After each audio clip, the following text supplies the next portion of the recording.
Mundo Católico presenta El Pulso del Papa.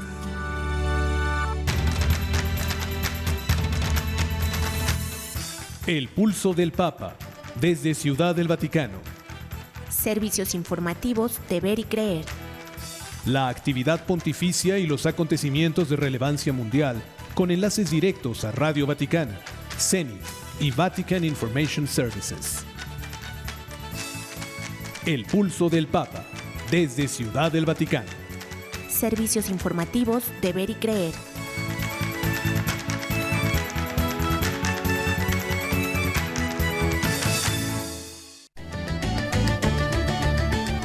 El Santo Padre previene contra la presencia meramente virtual o pasiva de los fieles en la misa. Y envía sus condolencias a Colombia tras el terremoto. León XIV envía 100.000 euros a la Iglesia en Colombia para asistir a los damnificados. El Papa llama a acoger a Dios con humildad a través de la oración y los sacramentos. León XIV regresará al santuario de la Virgen, salvada milagrosamente de la invasión otomana. Sacerdote calma a feligreses durante una balacera cercana a la parroquia suya en Sinaloa. Ante la Virgen de Guadalupe, obispo pide que cese la trágica violencia en Sinaloa, México. Sismo en Colombia deja más de 100 muertos y el gobierno declara estado de emergencia. Gobierno de Colombia restaurará la Catedral de Manizales, dañada por el terremoto. Estas y otras noticias enseguida en los servicios informativos de Ver y Creer. Cada semana, queridos amigos radioescuchas, es un gusto saludarles a través de la radio y servirle en las voces informativas. Ana Guadalupe Silvestre y Roberto Farril junto con Miguel Ángel Mejía en los controles operativos. Ana también tiene a cargo la redacción del noticiario. Nada más. Hola Ana, ¿cómo estás? Bien, gracias Roberto. ¿Y tú? Bien, muchas gracias. ¿Ya lista para informar? Sí, tenemos mucha información. Así que empecemos a informar las noticias de esta semana del Vaticano, Europa y Oriente Medio.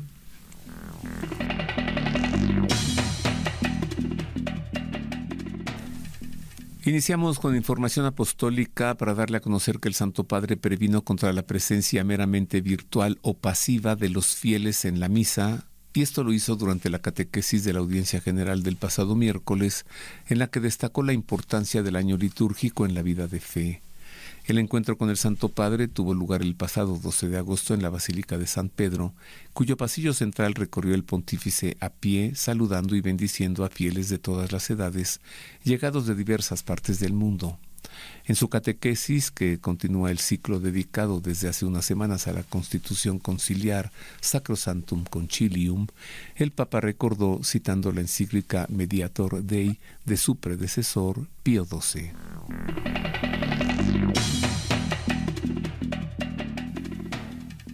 La oficina de prensa de la Santa Sede publicó el telegrama de condolencias enviado por el cardenal Pietro Parolin en nombre del Papa León XIV al presidente de la Conferencia Episcopal Colombiana tras el terremoto en Colombia. En el texto remitido a Monseñor Francisco Javier Muñera, arzobispo de Cartagena de Indias en Colombia, el pontífice se muestra vivamente apenado al conocer la dolorosa noticia del terremoto que ha afectado gravemente varias zonas de Colombia. En especial, el Papa León XIV lamenta que el sismo haya causado víctimas y numerosos heridos, así como graves daños materiales, incluso en muchas iglesias, y ofrece sufragios por el eterno descanso de los fallecidos y eleva al Señor sus oraciones por la pronta recuperación de los afectados por esta tragedia.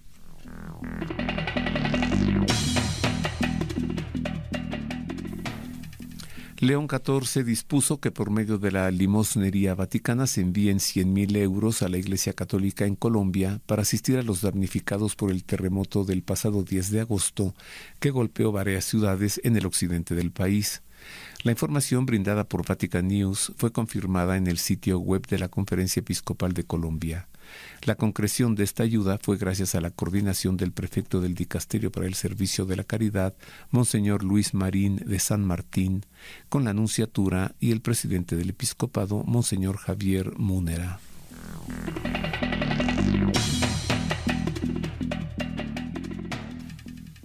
Durante el rezo del Ángelus del domingo, desde el Palacio Apostólico del Vaticano, el Papa León XIV animó a los fieles a acoger a Dios con humildad en la vida cotidiana mediante la oración, los sacramentos y la escucha de su palabra.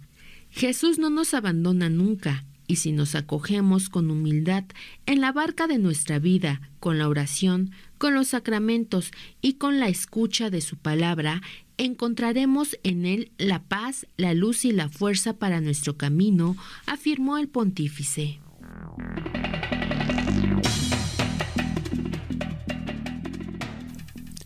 León XIV volverá el próximo 7 de septiembre al santuario de Nuestra Señora del Buen Consejo en la localidad italiana medieval de Genazzano, en la víspera de la fiesta de la Natividad de la Virgen María.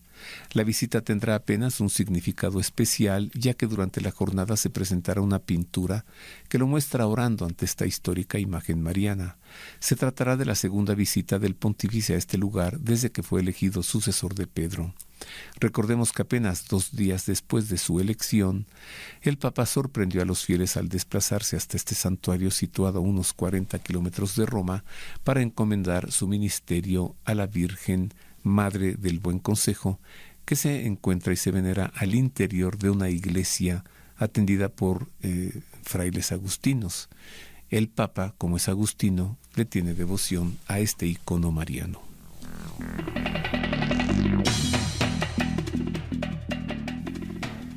Las autoridades francesas ordenaron el pasado 27 de julio el cierre durante 6 meses de una mezquita situada en París, al considerar que sermones y publicaciones en redes sociales de sus imanes glorificaban el terrorismo, legitimaban el yihad e incitaban a la violencia, el odio y la discriminación. La medida se produce en el contexto del creciente debate político en Francia sobre los desafíos que plantea la expansión del Islam en ese país. La orden afecta a la mezquita Chanteloup, ubicada en Ulay-sur-Bois, un suburbio al noroeste de París, en el departamento de Seine-Saint-Denis. La decisión fue anunciada por la prefectura local, representación regional de la administración del Estado francés.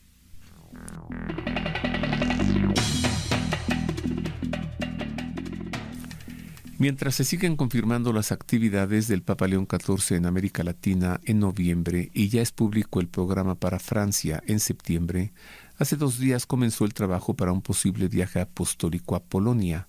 El viceprimer ministro polaco Radoslav Sikorski se reunió con el presidente de la Conferencia Episcopal Polaca y arzobispo de Gdansk, Monseñor Tadeusz Wojda, para iniciar los preparativos de la primera peregrinación de León XIV a Polonia.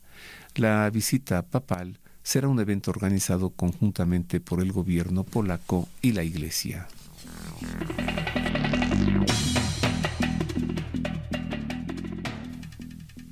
Los ataques de colonos israelíes contra la población de Teibat se han agravado considerablemente en los últimos meses, según informó el párroco local Bashar Fahadleh, quien además pidió a los cristianos del mundo no olvidarse de este pequeño enclave en Tierra Santa. Teibé es el nombre que se le da hoy al pueblo bíblico de Efraín, donde el Señor fue a descansar poco antes de su pasión, relatado en el Evangelio Juan 11:54, además de ser la única y última aldea completamente cristiana en Cisjordania, Jerusalén y Gaza.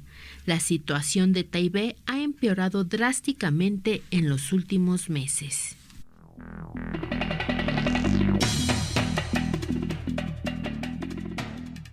La imagen del Papa León XIV aparece por primera vez en una nueva serie de monedas conmemorativas de euro de la Ciudad del Vaticano. Según anunció la gobernación del Estado de la Ciudad del Vaticano, estas monedas forman parte de una nueva serie vaticana de colección en euros que conmemora el nuevo pontificado. También es la primera vez desde 2014 que la imagen de un papa aparece en las monedas, después de que Francisco pidiera personalmente que no se utilizara su rostro. A excepción de la moneda de 5 euros, las monedas vaticanas pueden utilizarse para comprar bienes en los 21 Estados miembros de la Unión Europea que han adoptado el euro como moneda común.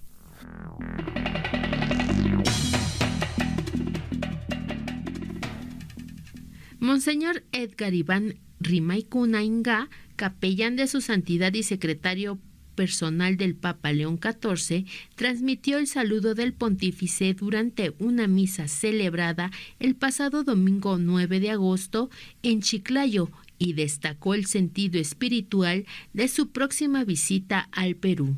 El Papa León XIV está emocionado y esperando por poder venir en noviembre del 11 al 17 y poder compartir la fe con todos nosotros, con su querida diócesis de Chiclayo, afirmó Monseñor Rimaicuna, quien ha visitado su tierra natal en la última semana.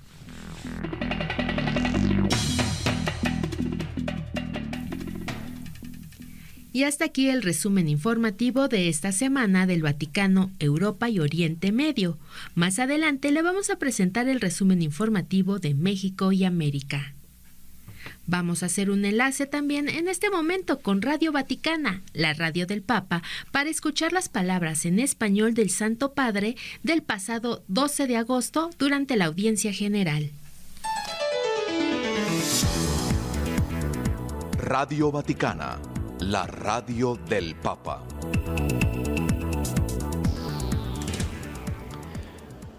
Queridos hermanos y hermanas, hoy he querido hablar del año litúrgico para continuar nuestras catequesis sobre la Sacrosanctum Concilium. Como explicaba mi predecesor, el Papa Pío XII, el año litúrgico no es una representación de hechos del pasado, sino que es Cristo mismo que nos quiere hacer participar de sus misterios, permanentemente presentes y operantes. En otras palabras, es una actualización de la obra de salvación que Cristo realiza en la historia. La finalidad de la Iglesia es que los fieles se encuentren con Cristo, poniendo al centro de cada momento la celebración del evento pascual. Por eso, el domingo ocupa un lugar preponderante en el año litúrgico y en cada semana. Es el día del Señor que estamos llamados a santificar con la celebración de la Eucaristía, reunidos de manera presencial en asamblea, atentos a la escucha de la palabra y participando de la comunión del cuerpo de Cristo. Deseo expresar mi cercanía a las hermanas y hermanos colombianos que sufrieron los efectos del reciente terremoto que causó numerosas víctimas y heridos, así como grandes daños materiales. Mientras ruego al Señor por el eterno descanso de los fallecidos, aseguro mis plegarias por sus familias y todos los que han sido golpeados por esta tragedia. Manifiesto mi gratitud a cuantos trabajan en las labores de rescate y de asistencia a los damnificados. Saludo cordialmente a los peregrinos de lengua española.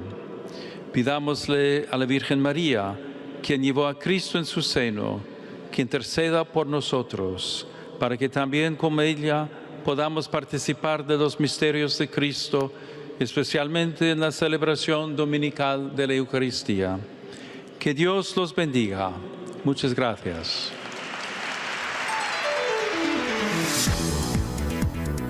Radio Vaticana, la radio del Papa.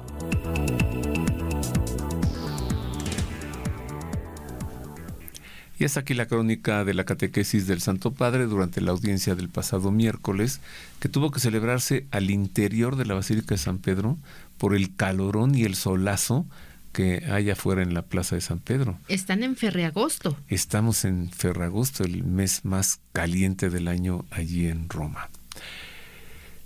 El libro de los Salmos. Se le atribuye la mayoría de los salmos al rey David, como autor de ellos, inspirado por Dios. y son proféticos muchos de ellos. ¿De qué tratan los salmos? ¿Cómo poder abordar este libro de la Biblia que prevalece en la liturgia tanto judía en las sinagogas como en la liturgia cristiana ortodoxa y en la liturgia católica romana? Siempre se proclaman los salmos en la Santa Misa. Le digo esto porque después de esta pausa breve tendré el gusto de conversar con dos ilustres escrituristas, el padre Eric Moncada y el padre Ludwig Malek, ambos de la Sociedad del Verbo Divino, sacerdotes, para hablar precisamente sobre los salmos. Una pausa y volvemos con esto. Queremos conocer su opinión. Contáctenos en nuestro correo electrónico elpulsodelpapa@vericreer.com. Ya estamos de regreso, queridos amigos radioyentes, en El Pulso del Papa, los servicios informativos de Ver y Creer. Voy a tener el enorme gusto de conversar con el padre Ludwig Malek y con el padre Eric Moncada. Ambos son sacerdotes verbitas, sacerdotes de la Sociedad del Verbo Divino, ambos escrituristas, para conversar acerca del libro de los Salmos. Qué gusto recibirlo, padre Ludwig. Bienvenido. Muchas gracias. También gracias por la presentación. El gusto de estar aquí. Gracias, padre Malek. Y recibo también con afecto al padre Eric Moncada, también sacerdote verbita de la Sociedad del Verbo Divino. Padre Ludwig Malek, los Salmos, ¿es la oración oficial de la Iglesia o me vi muy atrevido? Claro que sí. Es una oración profunda, muy humana, muy cercana, una oración muy intensiva. Sí, podemos decir los salmos son poesía hecha oración. Por eso a veces nos cuesta entender el lenguaje de los salmos. No es fácil. Cada salmo tiene su historia, cada salmo tiene su cultura y su teología. Y que cada salmo también fue compuesto para una cierta finalidad. Es una profundidad. Podemos decir que el libro de los Salmos es el tesoro espiritual, tesoro de teología. ¿Quién los escribió? Bueno, Dios. Pero ¿quién movió el lápiz? Sí. Dios es el autor, es el origen y el autor, pero también si tenemos 150 salmos, tenemos muchos autores de diversas épocas, de diversas culturas, sí, son muchos autores. Y podemos ver que los salmos, los 150 salmos, abarcan 800 años. Se comenzaron a escribir en el siglo X antes de Cristo, y lo que sí tenemos la redacción final hasta el siglo II antes de Cristo. 800 años y es algo considerable. Y para entenderlos no es tan fácil. Más fácil podemos entender las narraciones de los textos bíblicos, porque las narraciones son textos más accesibles. Pero la poesía, con su lenguaje, con su símbolo, con su significado, ¿cómo nos cuesta? Y se necesita para acercar el salmo a la asamblea donde se está proclamando. La Iglesia le damos un sentido ya cristiano, o sea, encontramos en los salmos contenido hacia Jesucristo, ¿sí? Es cierto, es cierto. Sí, es la interpretación cristológica. Y eso hay que ver que las primeras comunidades cristianas que veían en los salmos ya veían la presencia de Cristo, tal como es. ¿Sí? Cristo en todas sus facetas. Es impresionante, porque hay que decir claramente que los salmos se proclamaban en las asambleas antes de la redacción de los evangelios. Entonces, los salmos ya nos dan a conocer el enfoque cristológico. Pero no solamente eso, también los salmos donde nos llevan a la vivencia. Quiere decir que también los salmos nos dan a conocer el enfoque eclesial, la comunidad. ¿Dónde más se interpreta la Sagrada Escritura? ¿O dónde se mejor interpretan los salmos? En la comunidad reunida. La comunidad que está dando agradecimiento a Dios, alabanza a Dios, o también que está suplicando, que está pidiendo. Entonces los salmos que tienen mucha fuerza. Y si podemos siempre ver que cada salmo es una pieza particular que nos está acercando cada vez más al misterio de vida. Dios mío, ¿por qué me has abandonado? ¿Cuál es ese salmo? Es el Salmo 22. 22. Es una sorprendente descripción de la pasión de Jesucristo clavado en la cruz. Sí. De veras sorprende.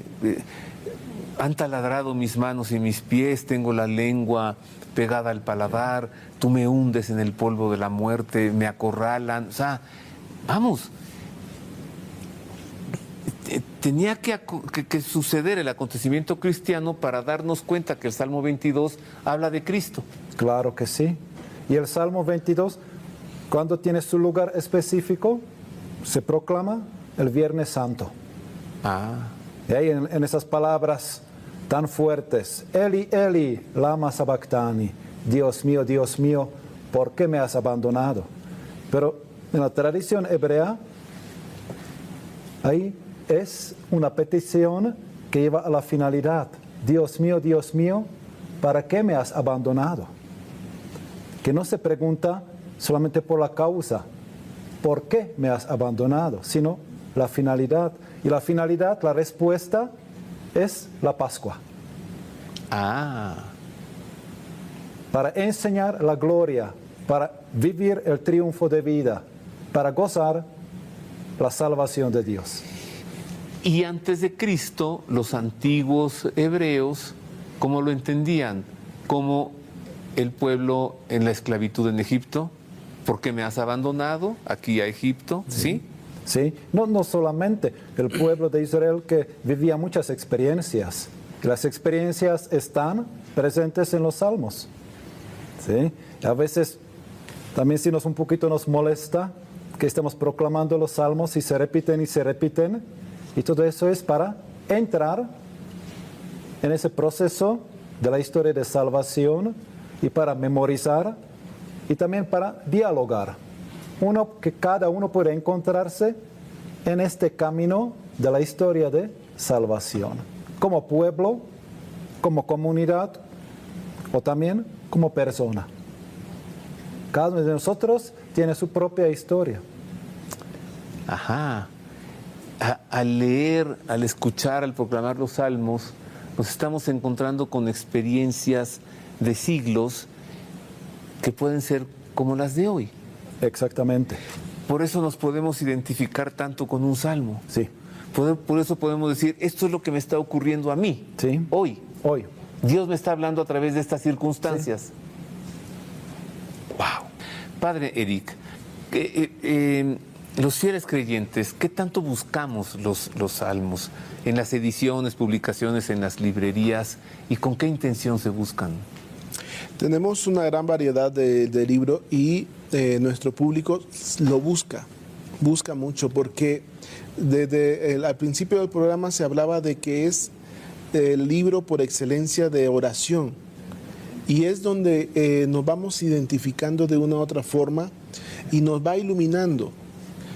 Siempre hemos dicho que la palabra de Dios se actualiza y los salmos con mucha más razón por todo lo que conlleva en la expresión salmífica, ¿no? O sea, el salmo va siempre a proyectar lo que yo estoy viviendo hoy, mi tristeza, mi alegría, mi sed, a veces mi sed de venganza, ¿no? Porque pues hay ese sentimiento, ¿no? Entonces hay salmos que nos van iluminando y estamos pidiéndole a Dios que nos quite muchas veces o ese sentimiento o le damos gracias por todo lo bien que ha hecho en nosotros. Entonces tenemos toda una diversidad de lectura. Empezamos con los cuadernos bíblicos que han sido creados, hechos para que se pudiese empezar con algo suave. ¿Esto cómo le llamó? Cuadernos bíblicos. Ajá. Tenemos una colección son cuadernos que nos hablan de todos los temas bíblicos. Llegamos hasta el 190, publicando en Verbo Divino. La editorial Verbo Divino llegó hasta el 190. Pero tiene toda una variedad, y estos 3 que hemos traído se especializan específicamente Orar en con los salmos, el libro de los salmos, diccionario de los salmos. Diccionario de los salmos. Pero algo que sí nos va a ayudar, pues, claro, a los que estudian y tratan de redescubrir los salmos, es Alonso Shekel con Salmo 1 y Salmo 2. Es todo un rebuscar, es para especialistas sobre todo. Ahora, a ver, me voy a acercar. Estos 2 libros de Luis Alonso Shekel, Salmos 1 y Salmos 2, son para especialistas. Para especialistas, para estudiosos de los salmos. Ahora,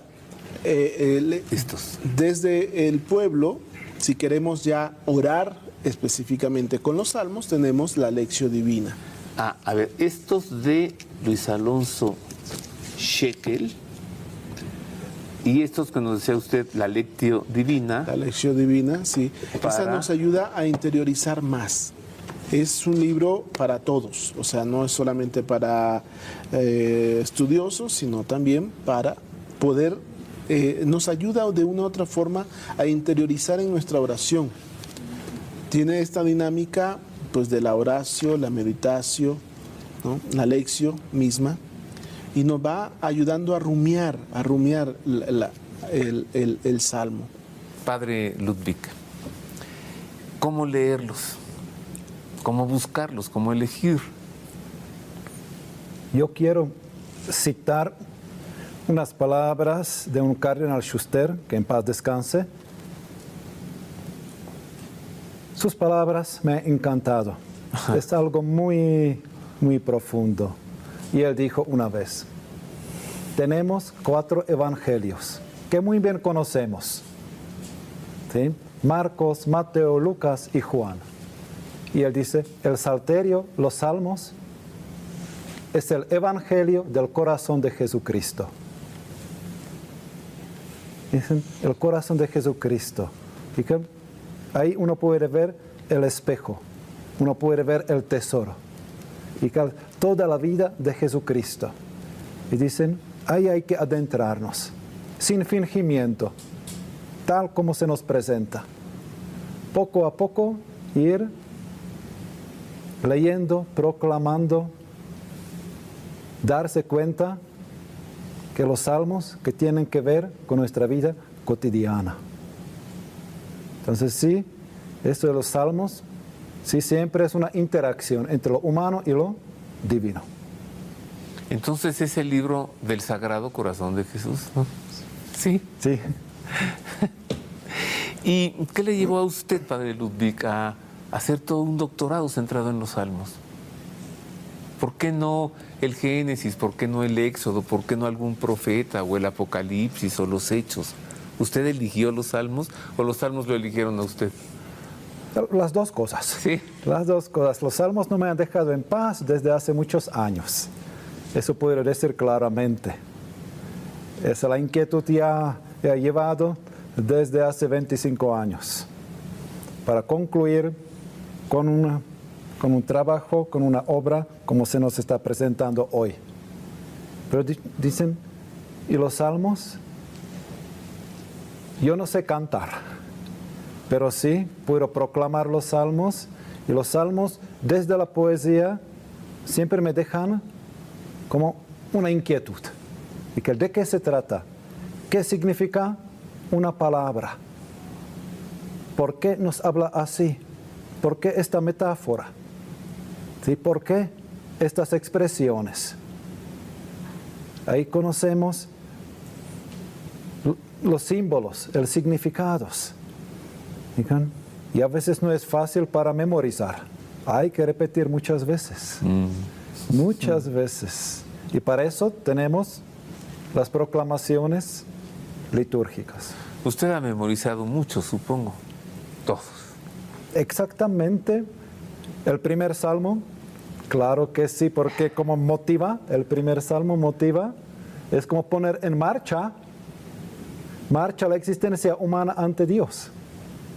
Porque la primera parte del salterio son súplicas, lamentaciones, quejas.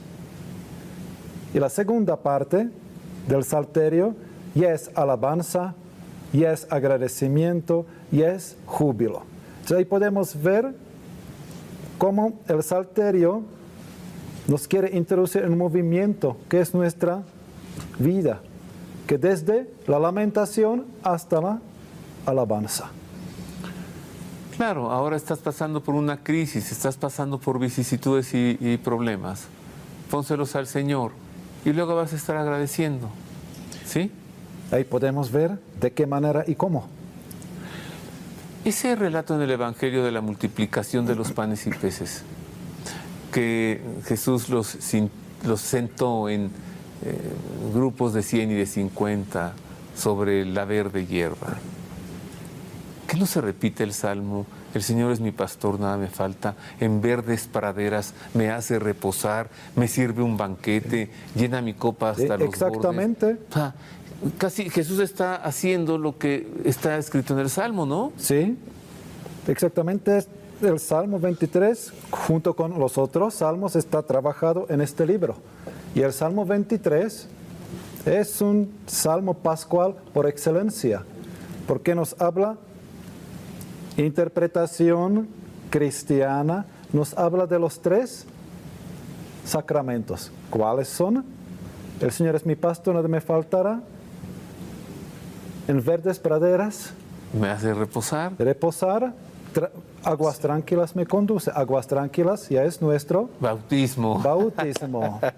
Recordando, los padres de la iglesia ya veían, aquí dicen, aquí ya es lo que más adelante se va a celebrar. Y luego el otro sacramento, la Eucaristía. La Eucaristía, la mesa, la abundancia, que ahí se comparte, que se da. La Eucaristía está. Y el tercer sacramento, ahí, que tú me pones el aceite de salvación, me unges. La unción. Es la confirmación. La confirmación. 3 sacramentos ahí de la iniciación a la vida cristiana. En el Salmo. Ve usted qué inquietante es y qué alegre ver que podemos hacer, porque hemos nacido en este tiempo, una lectura cristiana de un libro del Antiguo Testamento como los Salmos. Gracias de nuevo, Padre Ludwig. Gracias. Gracias, Padre Eric. Usted por invitarnos. Nosotros continuamos ahora con más noticias de América y de México, pero antes hacemos una pausa que es breve y volvemos. Haga suyo este espacio. Le invitamos a enviar sus sugerencias y opiniones a nuestro correo electrónico elpulsodelpapa@pericreer.com. Continuamos, queridos amigos radioescuchas, queridos amigos de El Pulso del Papa. Ahora para informarle lo que ha ocurrido durante esta semana en nuestro país, México, y también en el continente americano. Nuevamente sea usted bienvenido a las noticias.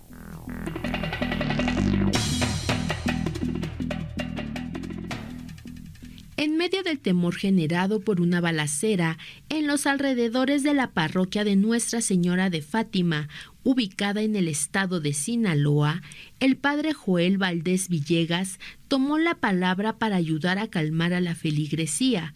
El episodio ocurrió al finalizar la misa de las 7, hora local, del domingo 9 de agosto en la ciudad de Los Mochis, en el municipio de Ajome. El sacerdote se disponía a realizar la bendición de las cenizas de una difunta cuando se oyeron los disparos. El padre Valdés Villegas entonces pidió a las personas permanecer en el templo. «Cierren la puerta, no salgan. Los que estén afuera, métanse», insistió el sacerdote. Asimismo, pidió a los asistentes dejar de hacer ruido para poder estar atentos a la situación.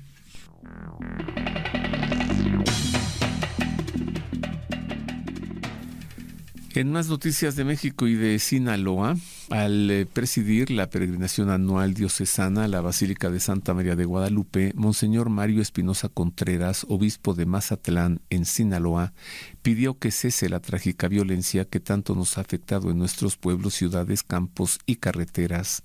En la homilía de la misa, que celebró en el Santuario Mariano, el obispo mexicano retomó unas palabras pronunciadas por San Juan Pablo II el 10 de enero del año 2000 durante un discurso al cuerpo diplomático acreditado ante la Santa Sede, cuando dijo: «Hoy lo sabemos mejor que ayer, no estaremos nunca felices y en paz los unos sin los otros, y menos aún los unos contra los otros».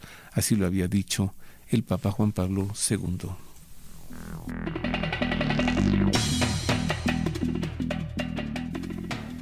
Un fuerte sismo de 7.4 grados que sacudió varios departamentos o ciudades de Colombia el pasado lunes 10 de agosto ha provocado la muerte de más de 100 personas, además de severos daños en diferentes infraestructuras, entre ellas la Catedral de Manizales, en el departamento de Caldas.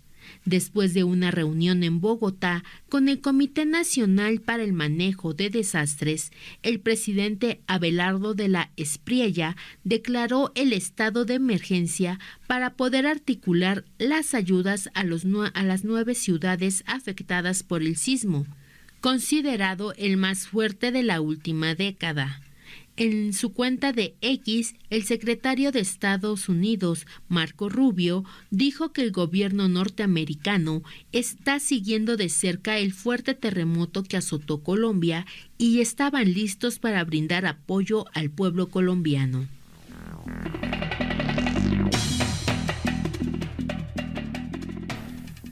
En más información, el presidente colombiano Abelardo de la Espriella anunció que el Ministerio de Cultura hará lo que sea necesario para recuperar la Catedral de Manizales, cuya estructura quedó seriamente dañada por el terremoto del pasado 10 de agosto. En su visita al departamento de Caldas, cuya capital es Manizales, de la Espriella expresó su dolor por el daño que sufrió la Catedral de Manizales, que es de verdad un ícono para Colombia. La Catedral Basílica Metropolitana de Nuestra Señora del Rosario de Manizales, una de las 3 joyas arquitectónicas religiosas de estilo neogótico de la ciudad, fue declarada Monumento Nacional en 1984 y por tanto reconocida como bien de interés cultural.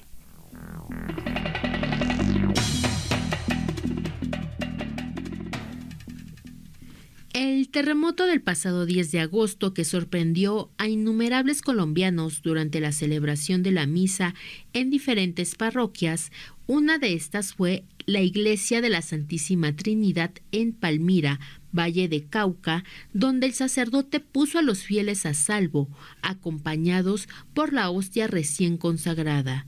Como se aprecia en una transmisión virtual de la misa, el párroco Óscar Aguirre Calderón acababa de consagrar el cuerpo y la sangre de Cristo y estaba distribuyendo la Eucaristía a miembros de la comunidad que lo ayudan con la celebración. Cuando se disponía a administrar el sacramento al resto de los fieles, la tierra comenzó a moverse y empezaron a vibrar los vitrales de la iglesia. Luego invitó a las personas a salir despacio de la iglesia, mientras tomaba el copón con las hostias consagradas y dirigió a los fieles hasta ponerlos a salvo.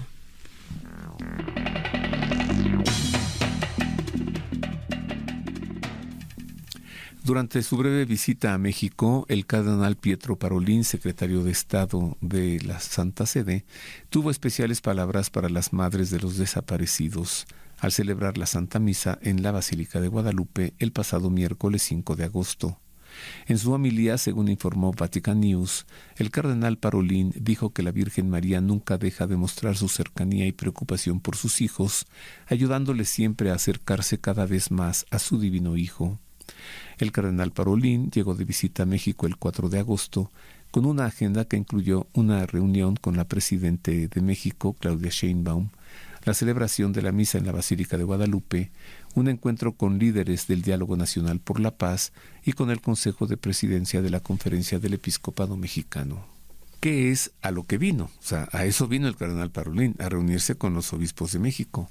Pero como es el secretario de Estado de una nación que guarda relaciones oficiales con México, entonces en un acto protocolario internacional es que se reunió con la Presidente de México.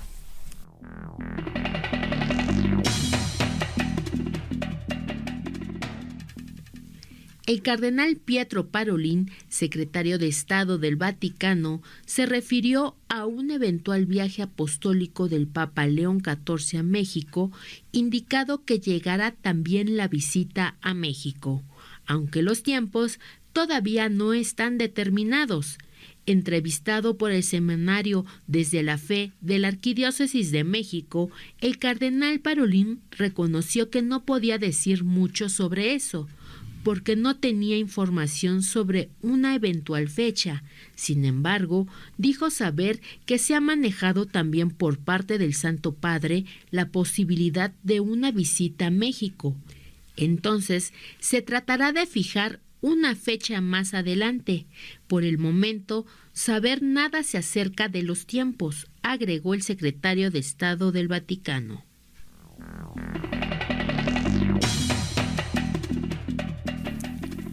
En más información, la presidenta de México, Claudia Sheinbaum Pardo, reiteró la invitación al Papa León XIV de visitar México durante una reunión que se estuvo con el cardenal Pietro Parolin, secretario de Estado de la Santa Sede, quien le aseguró que el pontífice tiene muchas ganas de venir. El cardenal Parolin, recuerdo, realizó una visita a México del 4 al 6 de agosto, en un viaje que, de acuerdo por lo expresado por los obispos de México a través de un comunicado, reaviva la ilusión de contar con la presencia y bendición directa de su santidad León XIV en nuestra patria mexicana. Sí, de acuerdo. O sea, el cardenal Parolin le dijo a la presidenta de México que el Papa tiene muchas ganas de venir. Pero esa es una manera de expresarse, o sea, esa es una manera de decir no por ahora, porque el Papa no va a venir a que la presidenta de un país convulsionado por la violencia se tome una fotografía con él. Así la cosa.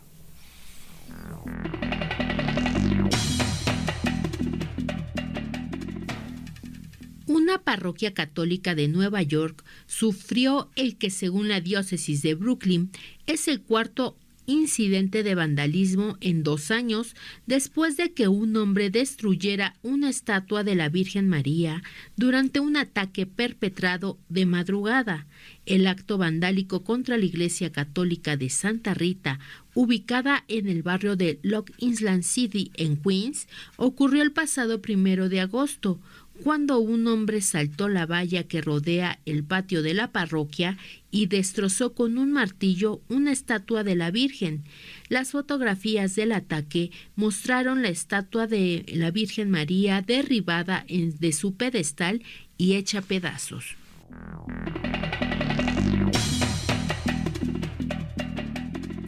En más noticias de México, pues lamentablemente, pues sí, le informo que Monseñor Carlos Garfías Merlos, arzobispo emérito de Morelia, falleció el pasado 6 de agosto a la edad de 75 años, tras 5 décadas de ministerio sacerdotal y de una trayectoria marcada por la promoción de la paz. La Conferencia del Episcopado Mexicano dio a conocer la noticia a través de un comunicado en el que invitó a todos los fieles a elevar sus oraciones por su eterno descanso. Rogamos a nuestro Señor Jesucristo que lo reciba en su reino y recompense con la vida eterna su fecundo ministerio y su generosa entrega pastoral al servicio del Evangelio. Así lo señalaron los obispos de México. Descanse en paz, pues, Monseñor Carlos Garfías Merlos, quien murió siendo arzobispo emérito de Morelia. Y yo recuerdo que antes de haber sido arzobispo de Morelia fue arzobispo de Acapulco. Y yo tuve la gracia de estar en la toma de posesión, cuando él tomó posesión de la arquidiócesis de Acapulco. ¿Y eso por qué fue? Porque yo estaba en Acapulco, de descanso, de vacaciones, y en eso, no me acuerdo si él me llamó o yo le llamé a Monseñor Jonás Guerrero Corona, y resulta que él estaba en Acapulco. Y dije, pues yo también, pues vamos a cenar, lo invito. Me dijo, no, mejor vente tú, te invito a comer, la toma de posesión del nuevo arzobispo de Acapulco y después es la comida. Entonces estuve en su toma de posesión y luego comí con él. Descanse en paz, Monseñor Carlos Garfias Merlos.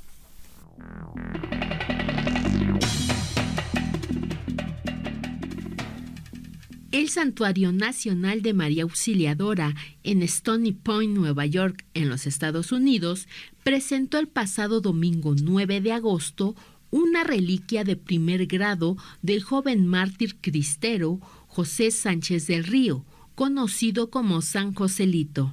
De acuerdo con la convocatoria publicada en el sitio web del santuario, la reliquia fue expuesta para la veneración de los fieles en la capilla del santuario.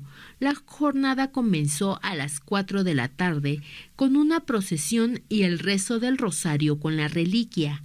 En declaraciones con The Good Newsroom, medio digital de la Arquidiócesis de Nueva York, el padre Manny Gallo, director del Santuario Nacional, resaltó su admiración por el santo mexicano.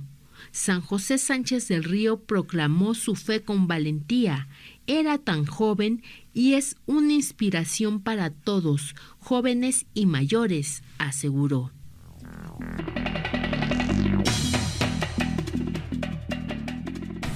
Hasta aquí el resumen informativo de esta semana de México y América. Y ahora sí, ha quedado informado. Hoy les vamos a presentar un santo chileno que celebramos el próximo 18 de agosto. Es San Alberto Hurtado. San Alberto Hurtado Cruchaga nació en Viña del Mar, Chile, el 22 de enero de 1901, huérfano de padre desde muy niño y sin bienes de fortuna. Lo acogieron y criaron sus parientes. Fue educado en los jesuitas y participó en las actividades de la Congregación Mariana. Concluida su carrera de abogado, ingresó en la Compañía de Jesús, en la que profesó y después de hacer los estudios eclesiásticos en España y Bélgica, en 1933 recibió la ordenación de presbítero. De regreso a Chile, lo destinaron a dar clases y a predicar ejercicios espirituales, y se le confió también la dirección de la Congregación Mariana. Atento a los más carentes de recursos, comenzó a realizar obras sociales a favor de los pobres y fundó el Hogar de Cristo para recoger a las personas sin techo, primero jóvenes y luego también adultos. A la vez, publicó obras con la doctrina social de la Iglesia. Mientras los hogares de Cristo se multiplicaban, fue nombrado asistente nacional de la Acción Católica. Impulsó también el sindicalismo cristiano y editó la revista Mensaje.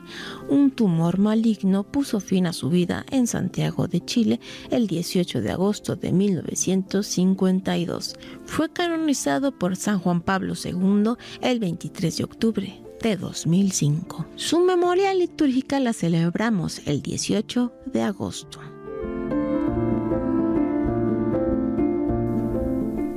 Uno de los santos pocos conocidos que nos dio a conocer Mauricio Farril. Me encanta esta sección, Roberto. Sí, porque estamos conociendo a santos que no conocíamos. Ahora ya sabemos de San Alberto Hurtado, de Chile, sí, jesuita. Bueno, pues es todo. Hemos cumplido con nuestro deber de informar con la verdad, sin chismes. Exacto. Nos despedimos, Anita. Claro, pero antes sí, vamos a invitar a nuestro público, ¿no?, a que venga a peregrinar a Portugal, España, Italia y Croacia. Wow. Santuarios en esos países. Comenzamos con el santuario de la Virgen de Fátima en Portugal. ¿Qué más? Terminamos con la Virgen de Medjugorje en Bosnia-Herzegovina, en Croacia, y además España e Italia, por supuesto Roma. Y como nos vamos del 2 al 20 de diciembre, nos va a tocar el 12 de diciembre, Día de la Virgen de Guadalupe, en Roma. Wow. Y entonces vamos a estar en la misa de la Virgen de Guadalupe que va a presidir el Santo Padre León XIV. Así que véngase con nosotros, llevamos a un sacerdote como capellán del grupo. pues ya llame y ya reserve porque se está llenando. Bueno, y volvemos para celebrar Navidad en casa, ¿no? Pero qué bonita forma, ya bendecidos. Además vamos a tener la bendición del Padre, porque en la misa del Santo Padre, sí, al terminar la misa del 12, nos va a dar la bendición. Sí. Qué bonito terminar el año así. Y luego trae regalitos de Navidad de allá para los nuestros, ¿no? Exacto. Bueno, aunque es del 2 al 20 de diciembre, llame ya porque sí se está llenando rápido este grupo, esta peregrinación. Informes y inscripciones al teléfono 55 55 59 27 92. Lo digo una vez más, 55 55 59 27 92. Ahora sí nos despedimos. Le hemos acompañado en la redacción Ana Guadalupe Silvestre, en la operación técnica Miguel Ángel Mejía y en las voces informativas Ana Guadalupe Silvestre y Roberto O'Farrill. Mira cómo se nos quedó lo de operación técnica, sí, que ahora ya no es operación técnica, ahora es digital. ¿O no, Mike? Tú que estás allí operando. Sí es así, ¿verdad? Operación digital, ¿no? 50-50. Ah, 50-50. Ok. Ahí Mike se ocupa de la operación mitad digital, técnica, mitad digital. Anita, feliz semana. Gracias, amable. Igualmente, Roberto. Gracias. Y los dejamos con lo mejor que le podemos dejar, la bendición del Santo Padre. Dominus vobiscum. Sit nomen Domini benedictum. Adiutorium nostrum in nomine Domini. Benedicat vos omnipotens Deus, Pater et Filius et Spiritus Sanctus. Amen. Tante grazie.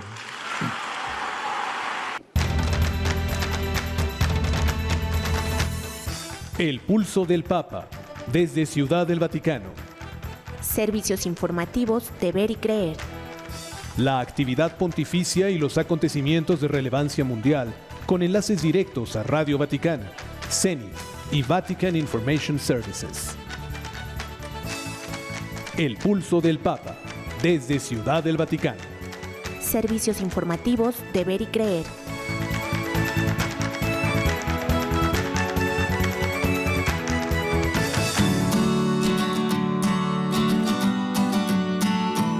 Mundo Católico presentó El pulso del Papa